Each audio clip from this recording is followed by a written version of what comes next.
been the second episode of the platform Under the Lights podcast. We're talking high school football around the country.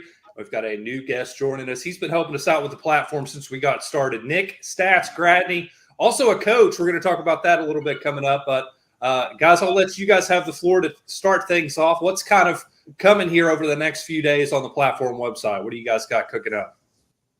Yeah, hey, first of all, glad to be back, Ben. You know what I'm saying? We got some better weather this week in Florida, so I was able to get out there on that sideline, get some pads clacking, and hit the bands back, baby.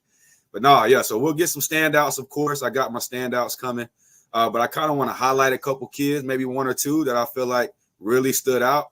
Maybe a preview, too. I got some games I want to talk about. I'll keep it like Marc, what do you got in the works? Man, we're going to talk about some of the big happenings here in the state of Texas.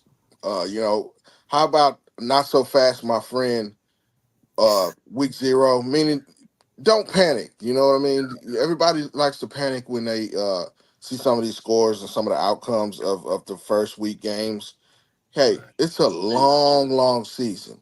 And if you're really, really astute and you're really great at what you do, you don't put your eggs in one basket after week 1. So we'll talk about that. There's a freshman sensation that you guys should know about in the DFW area that came out and played well. A couple of freshman quarterbacks that I'll tell you about this week. So really, it's the gist of my articles this week will be about that and a couple of young guys that you're going to need to know coming out of the woodworks. I'm excited to have Nick join us here on the show. I don't know how he does it. He's been busy, man. He's been coaching. He's been writing. He's still been catching games. So what's kind of been life for you the last couple of weeks, Nick? Man, I would tell you, so we played Friday, right? But Thursday, the day before, was more busy than Friday. Like that felt like one long work shift. Like I'm working on top of work. Like, people don't know I actually have a day job as well. So I'm there doing work, and they're preparing for. We had a walkthrough. It's so much we had to get done at the school. I had to leave work to go to the school, get the guys ready, do the walkthrough.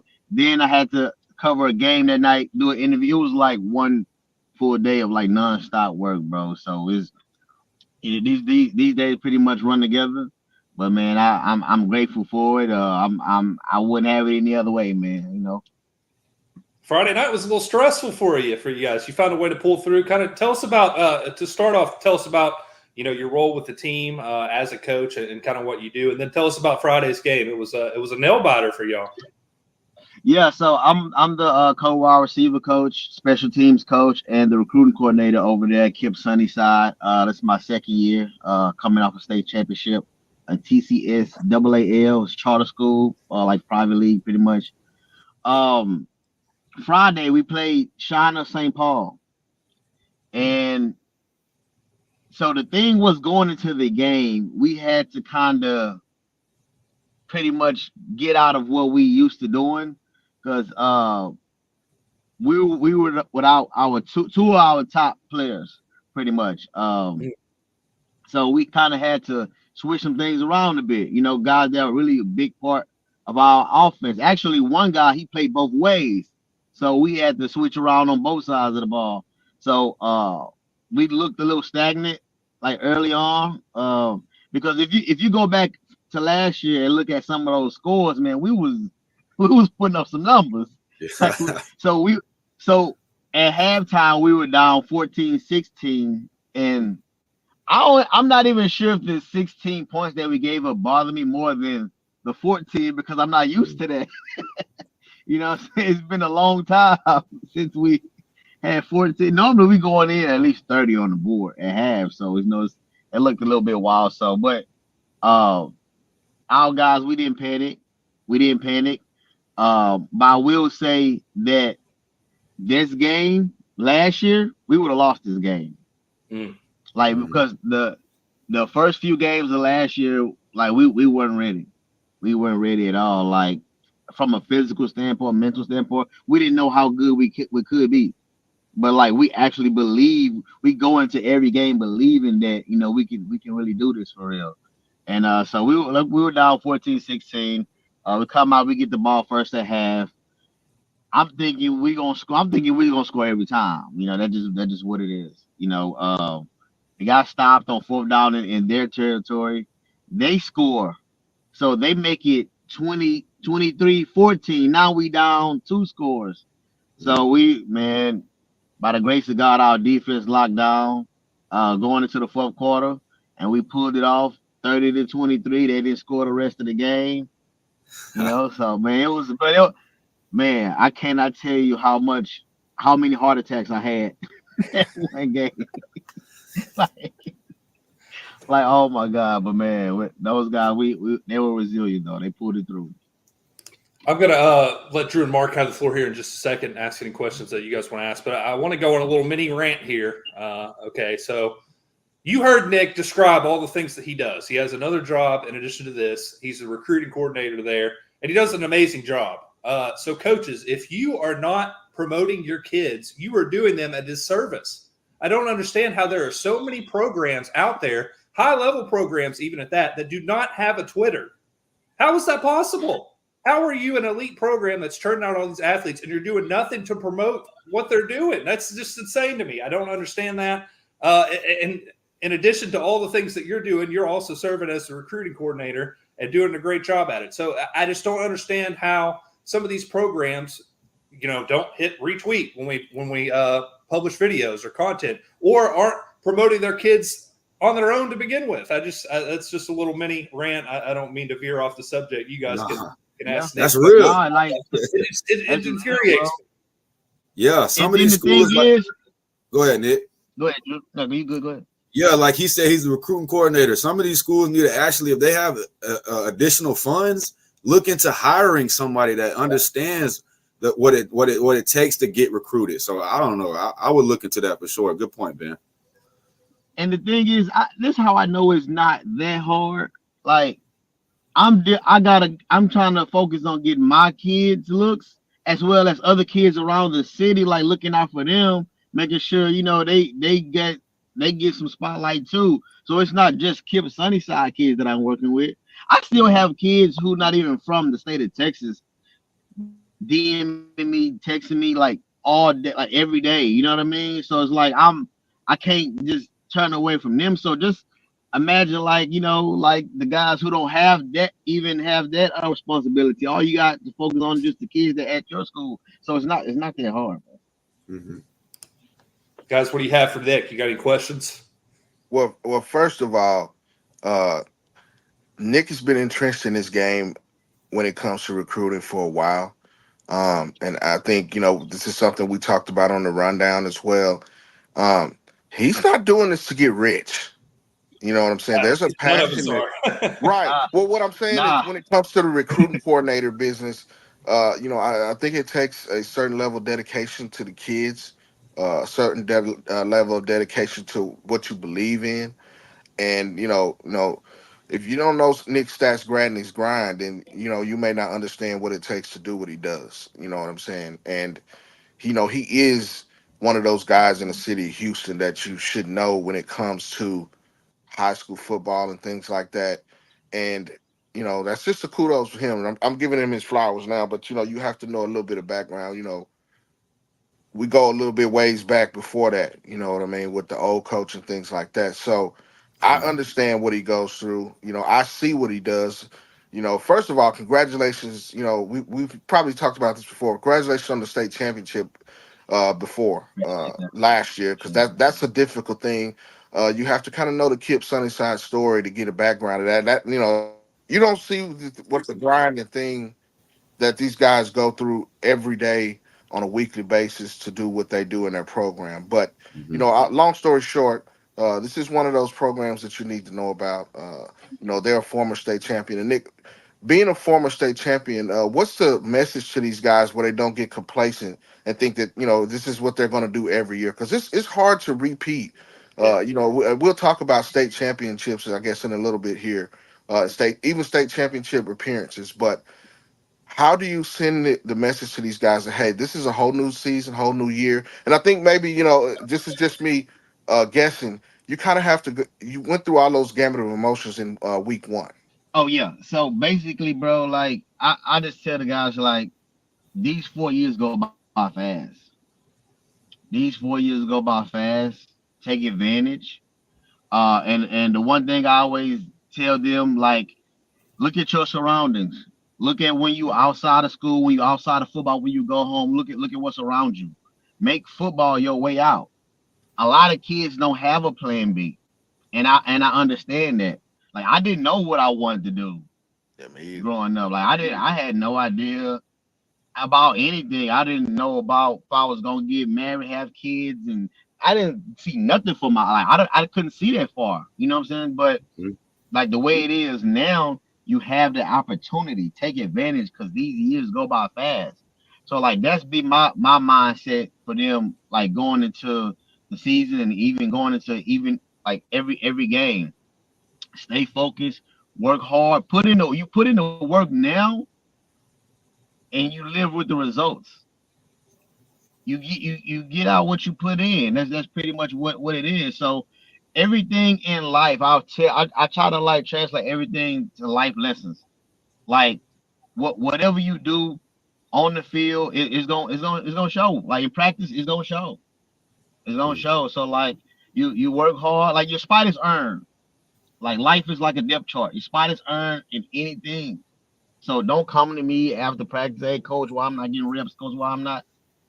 Well, you only been to practice 2 out of the 4 days. So like I mean that is what it is. Like it's everything is up to them. Yeah. And one thing about that I love about our program and with our coaches, everybody have a fair opportunity. We don't care if you're a freshman or a senior. If you're a freshman and you out playing this guy, then you're gonna play.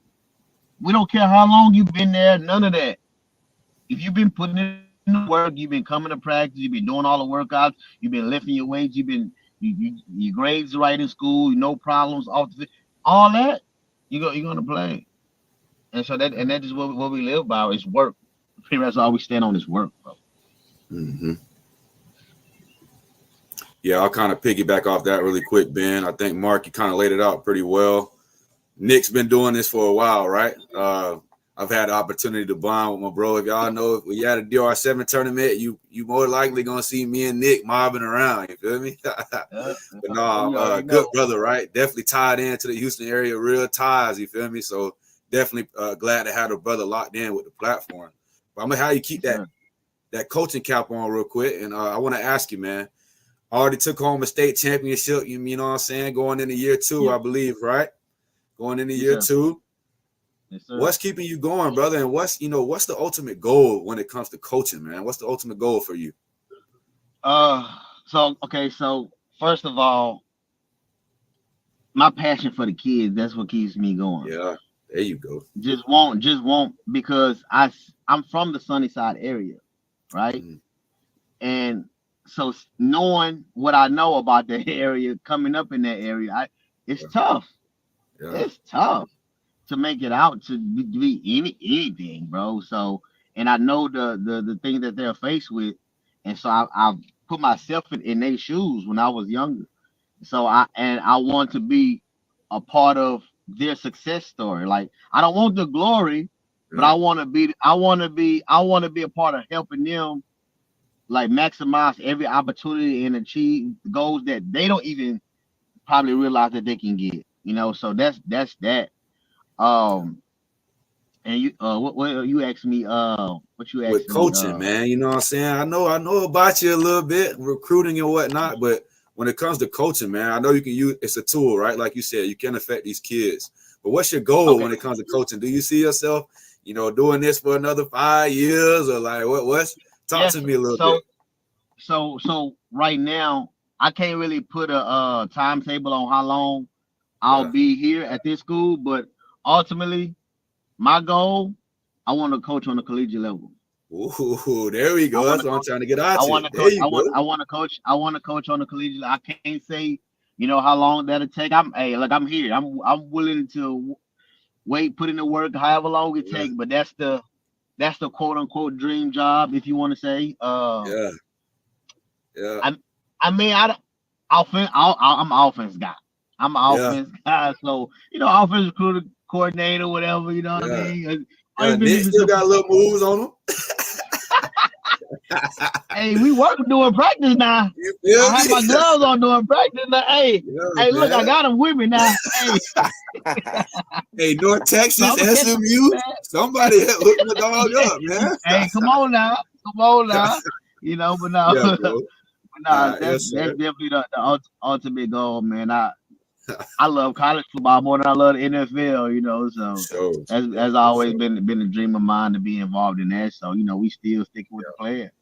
Yeah, appreciate that, brother. Go ahead, Ben. Go ahead, rock out.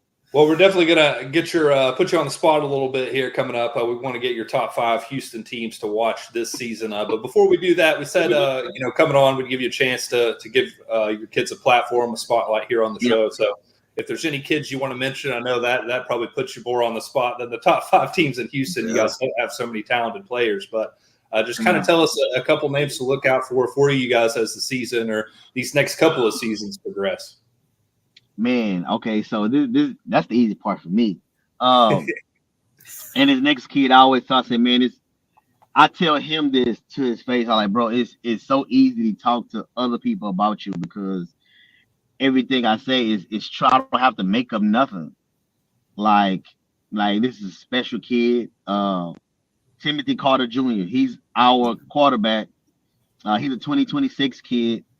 Man, like and the thing is, like he's not just a quarterback. Like he's a football player. He gonna do whatever it takes. Like this year, he's starting both ways. Something that he didn't do last year. Like he playing corner. He playing safety. He can play box linebacker. He come down like he can do a lot of different things. Like he can even line up at receiver if needed. Like, you know, like he's just a ball player, bro. Like he's like Marc, you gonna know what I'm talking about. You remember last year how they used Terry Bussey? Yes, sir. Like how they kind of had him, you know, so he's kind of our Terry Bussey. You know what I mean? Like that's what we gotta do it and to maximize his ability. But this kid, bro, like last year in the state championship game, he threw, not total, but he threw for 11 touchdowns in the state. In the state. So he going to tackle him over, then he come to throw a touchdown? Oh man! I told him, I said, bro, you could have used your season highlights just for that game. Like, yeah. And he's a big kid. I'm not sure if y'all ever stood next to him in person. He played in the tournament earlier this year. Yeah, we got ours on. He's about 6'1", solid 200 pounds. He's a very underrated kid, and his grades are excellent. He's a great kid off the field. No problems, none of that. You know what I mean? Like I just tell him and just keep your head down, just continue working. He's undoubtedly our best player. Man, it's so many kids who I can say we can go out our wide receiver. Well, one of our receivers, Rodney Wilson Jr. He pretty much a kid who return kicks as well. He's one of those kids, like if you run a 40, his time not gonna be that great, but he got really good game speed. Mm-hmm. Like you will see him like blowing by kids, like where that come from? You know, like his hands excellent. He'll dunk on you too now. He'll head top you too. Like so he's really good. On the defensive side of the ball, a guy who wasn't an everyday starter last year and who's really been impressing me. He's a 25 kid. He's a senior, Jeremiah Handy. He's coming off the edge, but he's kind of like a and Marc, again, you're gonna know who I'm talking about. What's the kid at DeSoto, the end? Kiki Abrams. Kiki. He's kind of like a Kiki. Like he's undersized, but a dog. He got the heart. He a dog for real, bro. He gonna get there. He come out of nowhere. You know, he gonna make a play. He gonna make a play for sure. So those just I can go on and on about our kids, but those are the few guys who have really been. Oh, I do gotta shout out one more. I do have to shout out one more. He stepped up this year. Last year he's used to playing the slot. but now we got him playing outside. And he's been locking stuff down. Not even just Friday game, but even in the couple scrimmages that we had prior, and even doing 7-on-7 this past summer. Like he's definitely, the man for that. And that's Adrian Bernard. He's also a 2026 kid. Like if you ever notice, our 2026 class is loaded. So we got a lot in that class, and Adrian, he's definitely one of our best defenders and one of our leaders on the field.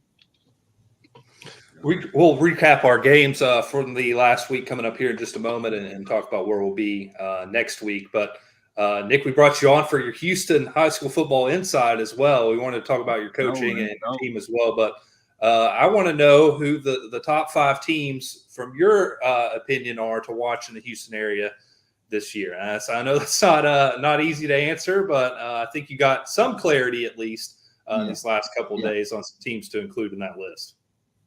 Yeah, I would say that the top 3 teams to me pretty much stayed the same. Northshore is number 1. I mean, I'm not going to even speak too much about that. You see what they did. You see the weapons that they have. With Caleb Bailey, they just added Cornell Farrakhan, Dion DeBlanc, Cam Smith. On defense, they got Sid Henderson, Devin Sanchez, Chase Cal. Those guys, man. We did D1 prospect. We know it's a national powerhouse, right? So no more needs to be said. Now 2 and 3, I'm nervous because I had it flip. I had 2 or 3 flip, but I'm gonna stick with it. I'm gonna stick with it. With number 2, I got a Tascosa. They did lose. They did lose a lot. But they got a quarterback. They call him the Rocket. They call that boy the Rocket. Isaiah Rashid. This is his real name, Isaiah Rashid. They call him the Rocket. See, people don't know that he really was supposed to go to Summer Creek. So I know they kind of like, like which is a district rival, but he looks the part. He played well. They still got Kyron Pate over there. To me, they got the best running back tandem in the state with Carday Mack and Torrey Blaylock. Both Blaylock, I think he's committed to OU, Oklahoma. Carday haven't committed yet, but he got multiple Division I Power 5 offers. And he can play the quarterback position as well, line him up in a Wildcat or whatever. So they use him like a Taysom Hill kinda. No, he real talented team overall. And the number 3, like I said, I wanted to put them number 2. I'm gonna wait. I don't want to be prisoner of the moment, but I'm gonna go with Summer Creek. And I know that last year they beat Tascosa, so a lot of people will have them number 2. But I feel like they really lost a lot. So they have a lot to replace. They still have Blake Thomas. They still have Chad Woodfork coming off the edge. Up and coming, a rising star y'all need to look out for. He's a 2027 kid. Trey Brown, he's their receiver. He's picked up several Division I offers as well. And if you know anything about Summer Creek, they really a ground team. They love to keep the ball on the ground, but with him, man, and they might be a little different. Might be a little different this year. They might add something to their game or whatever. So I got them number 3. And 4 and 5, tough.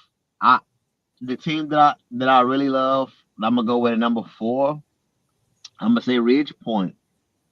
They got that big offensive line. One of the best offensive lines to me in the city, if not the state. The quarterback, he's committed to Austin Carlisle. He's committed to the University of Houston. It's so many receivers over there. I can name names forever, but fast-paced offense, high-powered offense. Like the defense is fast. no doubt the best team in the Fort Bend area, like hands down, hands down. Um, number 5, man. Ooh, number 5 is tough, bro. Oh man, I'm gonna go. I'm gonna go. This is gonna surprise a lot of people. This is gonna surprise a lot of people, but I'm gonna go with look at Mark. Look at Mark. Last year they didn't do what was expected of them. They kind of lost early in the second round. But I think this year they much better. They had a lot of young kids. They still fairly young, but they growing up. I'm gonna go with Katie. I'm gonna go with Katie. I'm gonna go with Katie. Like I thought about, man. I thought about Jordan. I thought about what's the other? Randall. I could have put Marshall in there, but I just not comfortable putting those teams above Katie, man. You know what they do? They run the ball. They have really good, solid defenders on the inside. Um, Coach Joseph.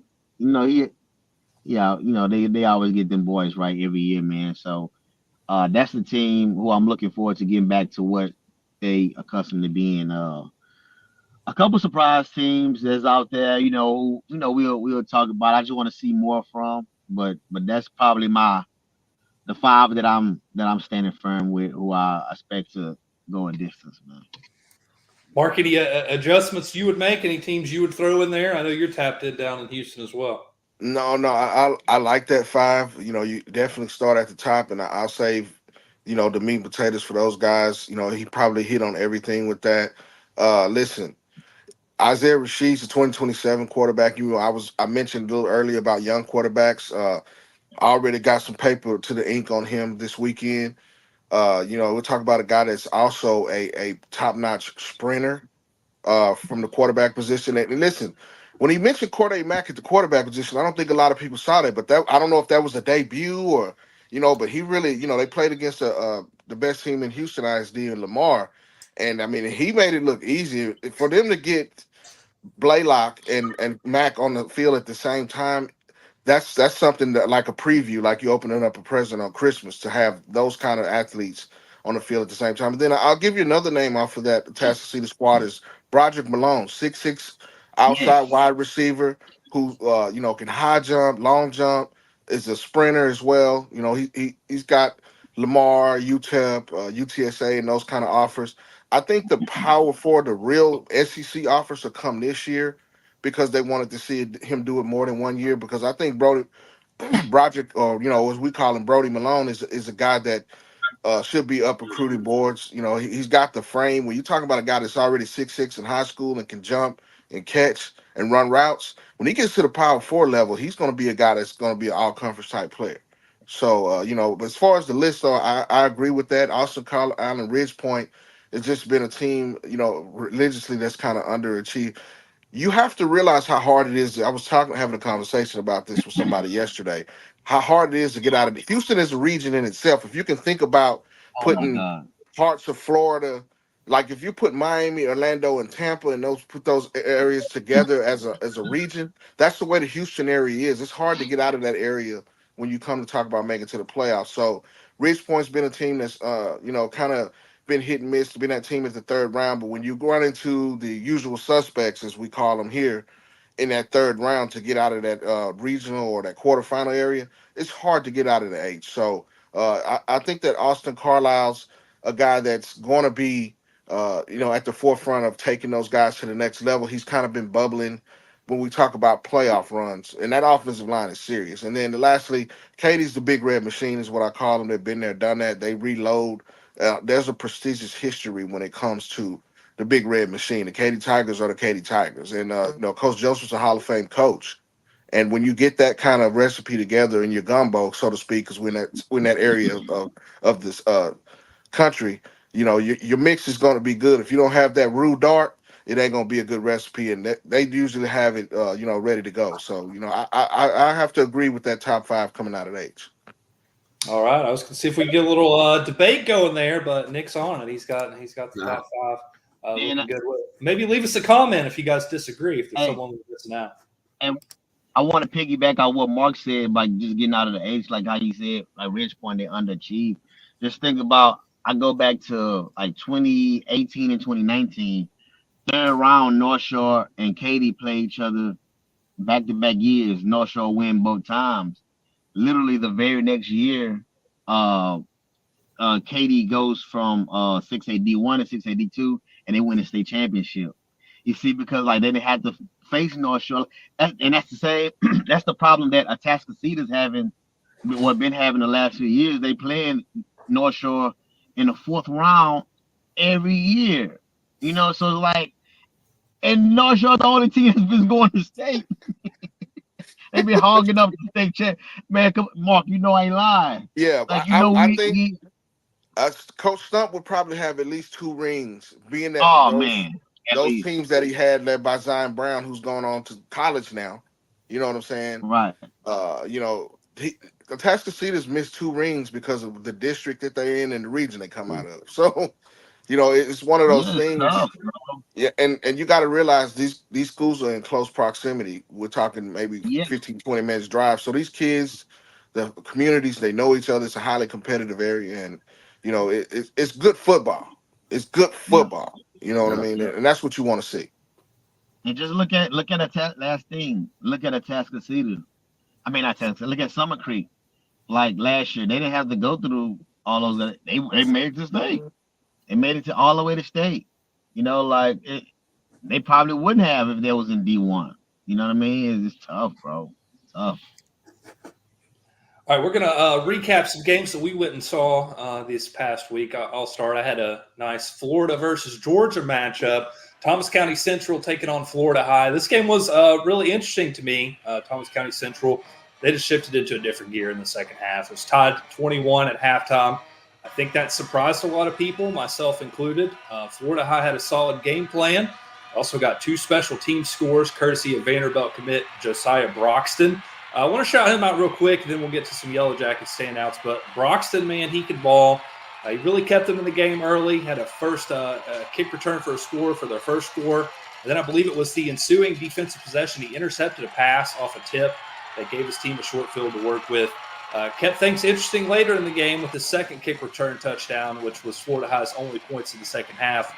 From there, and this is something I haven't seen before, Thomas County Central just opted to kick the ball out of bounds on the kickoffs for the remainder of the game. They probably kicked it out of bounds 3 or 4 times. They were not going to kick it to Broxton again. And it's kind of crazy because Broxton's a linebacker, but he's just an overall athlete, man. 2 kick return touchdowns. Finally, they said, okay, enough is enough.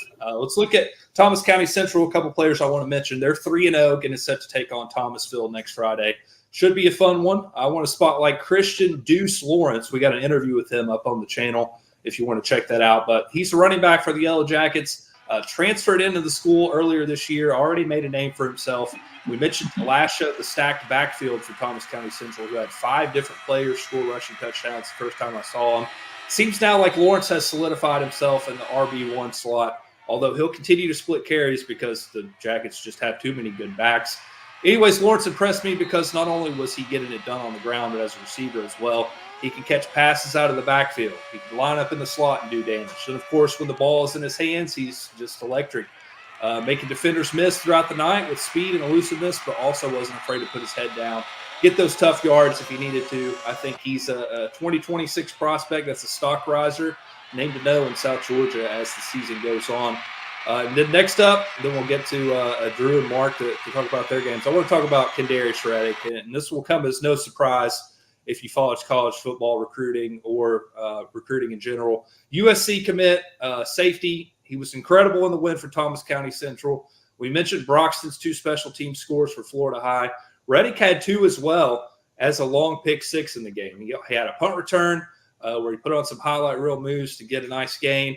Then he had a punt return that he returned for a touchdown. And if you've ever seen me filming a game, guys, I don't think Marc maybe has. I get active, man. I get my steps in. I'm always trying to run to stay in front of the action. Like, you got to get the best angle, you know. And I think I've been doing this for like 9 years, and it's never paid off where I've sprinted to the other side of the field in time for a punt return until Reddick came through for me. He clutched up when he housed this punt return. Then he had a crazy moment several plays later. And Nick, I want to get your opinion on this because I've never seen this before, and I don't know the rules of it. So it was a crazy situation because Florida High sends their kicker out for a 59-yard field goal. Now, the kid is going to Mercer. He's a great kicker, but 59-yard kick in high school, I've never seen a coach attempt to do that. So obviously has a lot of trust in the kicker, but he's just short. He just misses the kick. So Reddick's back there to return, and he gets a kick six. It's probably about an 109-yard return, but it gets wiped off. They said apparently that you can't do that in high school football. You could do it in college and pros, but you can't do that in high school, I guess. There wasn't a penalty. They just wiped it off. Thankfully, we still got the sweet video, but, yeah, I've never seen that happen as well. So there was some first in this game, and then, of course, Reddick has the pick six as well. Makes a great play on the ball, and as you've seen from the first two plays, if you give him any sort of daylight, you're cooked. But, yeah, just some crazy moments in that game, but Kadarius Reddick, he was a walking highlight reel. We posted the reel on Instagram, posted some videos on YouTube as well, so check those out. But, man, he's going to be nice. A good pickup for Coach Riley and that USC defense. But, yeah, I didn't know the rules of that. Have you guys seen that happen before in a high school game? I've never heard of that. That's news to me. Yeah. That sounds like I've never heard of that before. Can't tell you, man. I can't tell you. I tell you, the person to ask about that would be Sean Solo Jemison. Yeah. We'll have to get Sean. Big Sean. Yeah, shout out to my guy Solo. We had a couple conversations this weekend. He would be the rules expert on that, and I guarantee you he would know the answer to that question. We'll have to have him on to get the referee's perspective about high school football one day as well. But I would have thought that would have been a legal play because, we all remember the kick six at Auburn and Alabama, which made that really kind of the play of special teams. And, I've never heard that in high school. Yeah. That's a good question. High school and college rules kind of similar. They usually are the same. Yeah. I've heard wrong. I don't know. Leave us a comment if you are the rules expert. We'll defer to our rules analyst. Solo. I've heard of kids kicking. I've heard of kids kicking near 60-yarders though. Yeah. I know that happened to us last year. Like when we thought we had the stops. Man, there's one team from Hallettsville that was kicking from the 40. We thought they were about to punt. The ball was hitting the locker room like that boy could kick.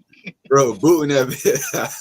Oh, he was hitting the locker room. I was like, oh my god. Yeah. Drew, go ahead. I know you were able to go out to a game. The weather permitted you this weekend to check out some games. So tell us what you saw. Hey, first, before we go to Florida, man, shout out to my Texas guys, man. Y'all know that's like my second home, man. DeSoto put a spanking on some Georgia kids. You know what I'm saying? We get Duncanville coming up, but hey, shout out to the H. Northshore put a spanking as well. So let's bring it back to Florida, though. You know what I'm saying? Hometown stuff. Polk County ball. I had to get out and get my eyes on Bartow, man. They kind of struggled in week 0. For us out here, we in week 2. So they struggled in week 0, and they took an L in week 1 to Clearwater. So I had to get out to see Coach Tyler Eden and that Bartow coaching staff. They needed one this Friday, and they pulled one off against Gulf Coast 36-21. Let's talk about some kids and some standouts that I like, man. 2025 senior quarterback Blake Johnson. Coach Tyler Eden said it. They're a young squad, but they're going to need some leaders to stand up, and this kid was one of them. Finished the game with over 300 total yards, 3 touchdown passes, and 1 rushing. My thing was he was really able to show off his dual threat capabilities. This is a kid, like y'all might know somebody that, he's moved around high schools a couple times, but he finally feels more comfortable with this coaching staff, and he can, let his game play, you know what I'm saying? Let his game speak for him. End up finding Corey Butler, 2025 wide receiver for 2 touchdown passes. I really like Corey Butler, man, for my Lakeland guys. He kind of slept on a little bit, struggled a bit in week 1 versus Lakeland, but it's all good, man. It's hard at Bryant Stadium, you feel me? But followed it back up with 2 receiving touchdowns this weekend. He's one of the better looking wide receivers in the area too, at 6'2", 190 pounds. College coaches get some eyes on his film. He can definitely play at the next level, but can't mention Bartow High School without mentioning this kid. They call him Teamer, man. 2025 real deal athlete, can put him all over the field. Yeah, yes, sir. Yes, sir. They call him Tavares Murray, man. Central Michigan commit. Started with the one-hand INT, guys. The kid literally snagged it. I'm talking about behind his head, no eyes on it. Give me that. Took it all the way back down to the 1 yard line. Should have scored there, but they were down. Momentum swinging plays. That's what you're going to need from your leaders. Follow that up with a 75-yard punt return to give them the lead before the half. Major momentum swing that they needed, man. But shout out to T-Bird, man. A real deal kid. Coach Eden said that's the best kid he's coached, bro. Coming all the way down from Ohio. So, and lastly, man, I got to mention the defensive side. Got to mention my headhunters, right? My linebackers, the Corey and Stanley, 2025 linebacker. Just brings the thunder, right? Finds himself in the backfield a couple times, but he was all over the field. Countless number of tackles. I don't even know how many he finished with, but he's my defensive standout for that game. Really liked him in the spring. Just glad to see him continue to put it on. He can play college ball too. And before I end off, I want to mention a couple games from around the state, right? Lake Mary. Let's start with there. Lake Mary ended up beating Osceola. This was, if you're in the Central Florida area, this was a huge game. You guys know Noah Grubbs, Nick, Marc, Ben. You guys know Noah Grubbs. He went up against a gauntlet of linebackers. Osceola has 2 Division I, 3-star Robert Lee. He's committed to FIU, and they got Elijah Mendez. He just decommitted from Miami, so I know you guys a little hot about that. But this kid, this super talented linebacker kid, a freak. But they weren't able to stop that Lake Mary rushing attack, man. A lot of kids and a lot of guys are honed in on the Noah Grubbs show. But Lake Mary has a solid offensive line, and they got a kid at running back named Isaiah Thomas. I think he had 2 touchdowns for the last consecutive weeks, and he's a bell cow for that offense when Noah Grubbs is not going. Didn't have the best passing game the first game, and I think, Marc, he only threw for 1 touchdown last game. You feel me? Wow. Not something we used to seeing from Grubbs, but that's okay. This is his second year with a full-time starter, and as you guys know, coaches they know what he want to go, and they game planning for him. So he's gonna have to come out of that. And let's talk about South Florida, Ben. You know what I'm saying? South Florida has took a hit these last couple of weeks. You know, in my opinion, this is where the best ball is played in the country. You feel me? But hey, took a couple of hits. You know what I'm saying? Started with week 1, week 2. Shamanai, you got to tighten up, man. Talking to Larry, they took a hit last year. You guys seen Jeremiah Smith catching touchdowns this Saturday. He's not there anymore. They took a couple losses around a position group. So they lost to Blanchie Ely, if I'm saying that correct. Shout out to them for that. That's a huge upset. And the last, I finished up with this, man. Shout out to my guy, Bjorn Jurgensen. I had him on the rundown, plays for Bishop Moore High School, 2025 quarterback. Them boys went all the way up to New York, you feel me? And represented Florida like they were supposed to. Played a team in Staten Island called Tottenville. Shouts out to that program. But when them Florida boys come, it's something different in the water, you feel me? So he finished with 3 touchdown rushes and 2 touchdown passes. So he's a Virginia commit, but he's really been able to show off his dual threat capabilities, man. I think he's got a bright future at the next level. So I got a couple games I'll talk about where we'll go next, but that's where I was at Friday. Bartow dominated Gulf Coast. I'll say dominated in all 3 phases, but they finished out 36-21. And those were some games around the state. Go ahead, Marc. Well, I'm still in the Houston area as we speak, but we traveled down to Houston this week to check out a monumental matchup of state powers, Northshore Mustangs in the 6A ranks and the South Oak Cliff Golden Bears in the 5A ranks. It wasn't a close contest in as far as what happened on the scoreboard. It was 35-0 at halftime, and North Shore went on to close it out. Now, South Oak Cliff did make a few adjustments and hold them to a field goal in the second half. The final score was 38-0. But Nick touched on some of the guys from North Shore. Of course, you got Devin Sanchez, the number 1 cornerback, Ohio State commit, who I had a chance to talk with after the game. He didn't get a target. But, I'm usually pretty close to the action. And seeing Devin up close, you can tell he's ready to go to the next level. Long length, just a guy that's really solid in his mechanics and a guy that really, really backs up his play. They try to throw a few wrinkles at him, but, really nothing major. But a couple of guys that really caught my attention, and I'll get to the major guy at the end. Chase Calicut, they had him kind of at a safety.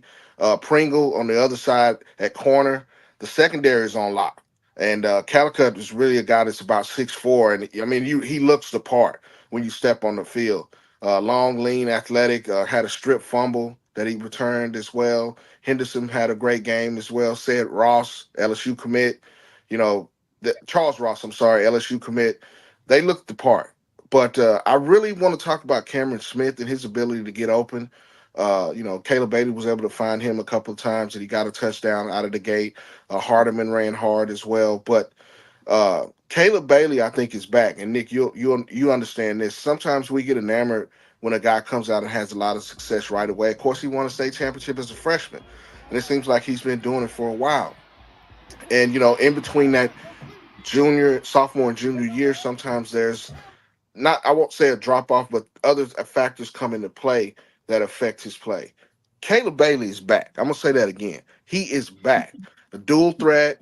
He really looks sharp in the passing game. I mean, when you see that spiral and you see number White turning when he throws it, that tells you that he's getting that spin rate up. When you look at quarterbacks, his body's filled out. I mean, I had a chance to talk to him after the game.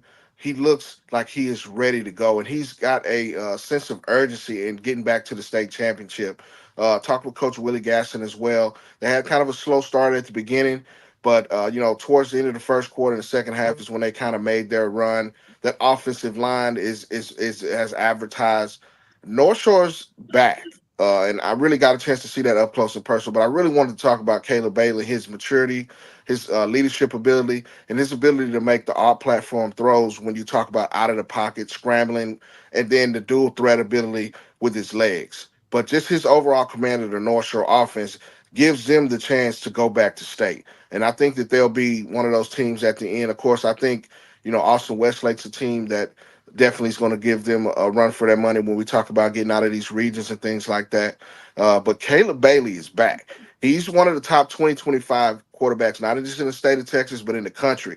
Like, he needs to get some more. He needs to move up in these rankings a little bit just based off of him coming out and playing well. And listen, they make a trip to the DFW next week and take on Crowley. So they're playing the big dogs right now. You're going to know about this North Shore team right away. And speaking with Coach Gasson after the game, he talked about getting his guys on the road, get them out of their element, and kind of making them uncomfortable early to transition into what makes them successful to make a state championship run. And short and sweet on the other side of the flip the coin, this is what South Oak Cliff done. This is what they do. This is what I was talking about not so fast, my friend. Don't panic very early when you talk about, they got shut out.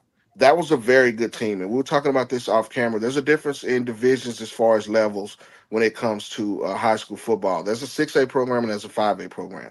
And that just means the depth in the 2 to 3 deep is a little bit different. Whereas, the top end front guys on North Shore may be a certain level or a certain, capacity to that way they play. But, I mean, SOC matches up with them in the trenches. They just couldn't get a rhythm going. They will be fine. They got Duncanville next week, and they travel to Longview. This is what they set themselves up for. They're looking at the long run, and Coach Todd and his staff have done this in a long time. So, I wasn't really in panic mode from the way I look at things and the way I've been around South Oak Cliff through each state championship run. This is what they do. And Saturday, short and sweet, I checked out Washington versus Wisdom. Ended up being a 6-0 game. But the long story short is Washington had 2 touchdowns called back because of penalties. You'd have to capitalize on that. That's kind of the first game thing with a lot of teams as they come out. Lots of penalties, lots of false starts, and things like that. But I think both teams played very, very hard. It's a tight contest, and of course, Nick, in Houston, you're trying to dodge, a few thunderstorms and showers in between games. So, it could be on this side of town, the sun could be out. On this side of town, we got rain. So, I think that both of those teams played very, very hard. It's a tight contest, but when you look at the big picture, you have to clean up the penalties, and I think that cost Washington the game. All right, we'll close things out, talk about what's coming up next week for all of us. I'll let you guys go first. We'll start with you, Drew. Where are you going to be at next week? Before we let Nick off, I kind of want to give him a minute to talk because he's seen the kid that we've all seen, right? 2025 kid, one of the best in the country, just made a Texas commitment. Nick got eyes on Jonah Williams' 5 touchdown performance with love. would love to hear his thoughts from that. But just to follow up on what Ben's asking for this week, man. Hey, you guys know I'm sorry, brother. I gotta go where the L go. You feel me? So I gotta follow the Dreadnoughts again this week. They got one against Noah Grubbs. We just talked about Lake Mary, and one thing I forgot to mention, Lake Mary fans, the defense, right? They went against Tavion Swint, 2025 running back, UCF commit, one of the best running backs in the country. I don't think Osceola had a first down to the fourth quarter. So that defense is overlooked as well. It's not just the Noah Grubbs show. They got a good running game, and they got a good defense too. They're well coached. But they got the Dreadnoughts coming, baby. They got two-time state champion coming, Coach Marvin Frazier, baby, Malik Morris, and all them guys, man. It's gonna be a dog fight. But I really want to see how Noah Grubbs handles that defensive pressure, because the Lakeland defensive line is something serious, man. If y'all watch that Miami Central game, they didn't put any points on the board, so it's different, dog. It's different. But I gotta go hometown. Gotta see the Dreadnoughts take on Lake Mary. Nick, we'll let you go ahead and tell us about Taylor Williams. What did you see from him? Yeah, before I go into that, I'm this Thursday I'll be at Fulshire and Ridge Point game. A team that's in my top 5, Ridge Point, and another team, Fulshire, who I believe could make a run in 5A. They had a pretty good year last year, so I'm looking to see how they follow that up. So that should be an exciting game. There should be a lot of points in that game. So that's where I'll be Thursday night. Jonah Williams. Man, listen, man. Whatever they got this man ranked there, I know he's the number one. First of all, they got him listed as a linebacker. And I know personally he don't like that. He'll tell you the minute he's in safety. He's not gonna play linebacker, none of that, right? Just put athlete by his name. Like, that boy made a case. You can say he's the best player in the state, man. And just standing next to him, like looking at him, like we all seen him with Dab, his size or whatever, but in pads, he looked crazy. He looked crazy in pads. Bro, he returned a kickoff. He returned the kickoff. That Manville, he returned the kickoff for a touchdown. Manville had a field goal block. He rushed for a touchdown. He caught the next 2 passes he caught were touchdowns. A fade ball, and he ran like a out and up kind of. He ran like an out and up. He's not just out there just catching fades, just fly ball. Like, no, he route running. He route running. He's natural with it. He like for real. He out there blocking on offense, and he got in. They ran like a. It was kind of like a wildcat kind of style that they did. He rushed again, a long touchdown. 5 touchdowns total, bro. From special teams, rushing, and through the air, bro. The kid, and on defense, they wouldn't even look in his way. He was playing safety. Even when Manville went spread, like when they was going doubles on each side, he come down. He get in the slot, face to face. He press corner. I'm like, nah, man, stop, man. I'm like, man, let him get something, man. Let him do something. He was not gassed at all. But the most impressive thing that I seen from him didn't even have nothing to do with football. Like, I was impressed at his leadership skills on the sideline. Like, that's a lot of things that some kids don't have. Some have it, some don't. The attention and the respect that he demands from his guys. They all look up to him. They all love him. I'm just paying attention to the certain things, how he talking to them, even up until after the game, how he telling them, like, that was real. It got rowdy, it got real hype towards the end of the game. You know how it is when you lose it by a lot. Philly, you get a little heated. You might start playing after the whistle a little bit, the other team. So he telling his guys, hey, man, keep the composure. when after we go line up on the 50, we're gonna shake hands, don't say nothing to him. I was real impressed. Like, you don't see that from him. He's at the end of the day, he's still a kid, man. You don't see that too often. So to me, that was more impressive than his actual play. That he backs it up. He's a leader on and off the field. So that's a great guy to follow, man. But that kid is special, bro. His speed is much better than I thought it was. Like the out and up route that I said, I thought that ball was overthrown. I said, there's no way he's catching up to that. He hawked it down. Oh my God, it was amazing. That kid's special for me. Ben put a great throwback on him too, so I'm sure he'll end up putting that in this. So, yeah. Mark, where are you at this week? Listen, we got a big gargantuan matchup up in the DFW area. North Crowley goes to DeSoto. North Crowley, if anybody saw it nationally, had a nationally televised game against Lancaster up at the Star, the Jerry Jones Classic. And they pulled out the victory 29-21. I think that this is one of the better teams that you'll see in the state this year. A week 2 matchup that's probably going to have some national eyes on it. DeSoto, they had a big victory against Creekside from Georgia.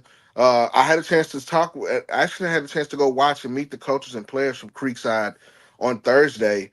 So I got a kind of an idea of what they were going to be going up against, and you just can't, until you're on the field with a team like DeSoto, you just can't describe it. They hit everything from all cylinders. The final score was 70-0. This is a big matchup that we're going to be seeing this week between 2 state powers in the 6A ranks. I can't wait to see this game. I've been having it circled on my calendar since I knew it was coming about. 2 teams that offensively probably going to put up a lot of points, but I think it's going to be the difference between who gets the stops and who has the less amount of turnovers. It's going to be a high-stakes game, high emotional game. If you know Coach Mathis and you know Coach Ray Gates, both of those guys coach with fever. They coach with fire, and their teams represent that in the way they play. So it's a big game. I'll be there this week. DeSoto and North Crowley should have some ranking as far as who comes out of this. Right now I think DeSoto's number 1 in the state and probably a top 5 team in the country right now, nationally rated. And North Crowley's one of those teams that's a top 5 team in the state. I don't know where they are nationally, but I would say they're probably top 20 nationally. So it's got some national implications. This is one of those matchups that you want to see and be in the field for. I'm actually making the trip up home this weekend, guys. Going to go see some little cousins. Got some band competition, stuff like that. But the grind doesn't stop. I'm going to check out 2 games. So Friday, I've got an Ohio and Kentucky matchup. Harvest Prep coming down from Canal Winchester up in the Columbus area, taking on Ashland. So Ashland's unveiling their new turf at historic Putnam Stadium. It's about a 90-year-old stadium, beautiful stadium. So looking forward to that. And Harvest Prep has a knack for beating up on our Southern Ohio teams in the playoffs. They knocked Ironton and Wheelersburg out of the playoffs last year, back-to-back weeks. You can always count on them being tough every year, so I'm interested to see what prospects they have. It's an interesting matchup for Ashland. Kentucky has an RPI system. If you play a team out of the state, it's assumed that you're playing a 1A 500 school. So this kind of hurts Ashland to play this game, but I don't think they really care about the numbers in terms of how it'll benefit them in the long run. Quick shout-out, Ashland's Braxton Jennings. He's had some interest from Louisville, Vanderbilt. He picked up a preferred walk-on offer from USC over the summer, had a strong camp out there in L.A. He's a Swiss Army knife type of guy. He's just an athlete. Wherever you put him out there, he's going to get it done. I expect whoever ends up getting a commitment from him, they'll be very happy. He's got the ability. I'm excited to put some highlights together from him, see what he's able to do against Harvest Prep. And then Saturday, I've got a West Virginia and Ohio game. Cabell Midland, one of the top teams in West Virginia every year. They're taking on Ironton, a rematch from last year. Games being played at Marshall. 34-21 Knights win last year. They're typically, as I said, one of the top teams in West Virginia, as is Ironton and Southern Ohio and Division 5 in Ohio. I'm excited to see Missouri commit Sean Terry for Ironton. I described an athlete last week as a human joystick on the show, but all due respect, I'm taking that label off and putting it on Terry because he's a video game, guys. I mean, it's crazy. I can't wait to see what he does so I can show y'all and talk about him next week. Ironton's coming off 2 huge wins to start the season, too, including a 51-14 win over Jackson, and it's actually Cabell Midland's first game of the year. So we're getting a little Kentucky, Ohio, West Virginia love, guys. I got to give them a little shout-out, too. We got some dogs up there. It's not Florida or Texas, but Hey, we got some ballers. No, listen, Ashland's been a power for a while, Yep. so that's Yep. no slouch. Absolutely, definitely know that Ashland usually has a pretty good team. They're usually state champs or runner-ups in Kentucky, so that's a pretty good sector of the country that people don't get a lot of love. And that's what we do here at the platform. We expose the unexposed. So let's Yep. get it. Yes, sir. Absolutely. We'll give you guys a chance real quick before we sign off, promote anything you guys have coming up. Drew, you got a new rundown episode coming this week? Yeah, man. Make sure you guys are liking and subscribing to the rundown. Please support, man. Thank you guys who have been supporting. The more you support, the more it grows. But I'm trying to do one every week. Marc was on last week, came on and killed it. Shout out to my dog. But we're looking out for Andy Villamaro this week. He's gonna come on and cover all West Florida. He's a dog. I don't know. He's similar to a Marc, right? To a Nick, right? To a Ben. This guy's all over. So yeah, he is. check out the rundown, guys. Marc, who's coming on your show this week? Kind of plug what you've got going on. We'll be talking more about week 2 and the monumental matchup that we have in North Crowley and DeSoto this week. Kind of break down some things and kind of see what the fever pitch is after week 0. But the big thing I had spoke about earlier, check out a couple of articles that'll be coming out on some up and coming young quarterbacks. Hayes Hackney from Walnut Grove made his debut as a freshman. Big win, multiple touchdowns. He's a young guy that can sling it. And then over at Life Oak Cliff, you got Cameron Phillips, another 2028, that made his debut, over 300 yards and 4 touchdowns, and a big win against Kemp. Look for those featured articles coming out this week on some young guys that are stepping to the plate and had some big success in week 0. I think that whenever you talk about the quarterback position, and you got guys that can come out and do well under the lights on Friday nights and they step into their element in the first game and show out like that, you have to bring that to the table. Those guys will probably be highly ranked guys in their class in the 2028 as they move forward. But these are 2 guys that I think everybody should be getting eyes on now in the quarterback ranks. You'll start to hear these names kind of around the state of Texas pretty soon. But big debuts by Hayes Hackney and Cameron Phillips, 2 2028 quarterbacks. So definitely you'll see that on the platform. Go to the platform.dr.com, the website. You'll see these articles, as well as the other content that we got coming out this week. Those are the big things that I'll be talking about this week. Nick, I know you're staying busy as well. What do you have coming up? Yeah, I'm gonna put out the games of the week in the Houston area. Also, as well as the surprise teams, some teams people might not be familiar with, new teams who busting out on the surface, man. So they about to get to work. So I'll be putting that out later this week, starting probably tomorrow morning. You probably can expect the games of the week though.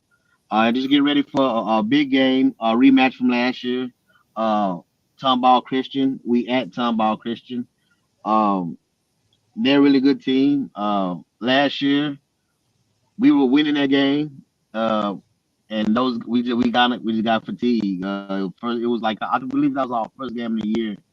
And that was one of the ones I said earlier, if you remember being, I was like how the game was this past Friday. And if this was last year, we would have lost that game, But I think our championship pedigree kicked in, and so we looking for some get back. So we're gonna see what that's like this Friday. Yeah. All right, look forward to it. Me and Mump, the CEO, the man, we've got the dedicated podcast. We're on episode 4 now, so we've got Coach Fuse coming on. That'll be on Wednesday night at 7 p.m. right here on the channel. Before we sign off, hit that like button, help us out, and subscribe to the channel if you haven't already. Appreciate it, guys. This was fun. We'll be back next Sunday with another episode of the Platform Under the Lights podcast, powered by DR Sports.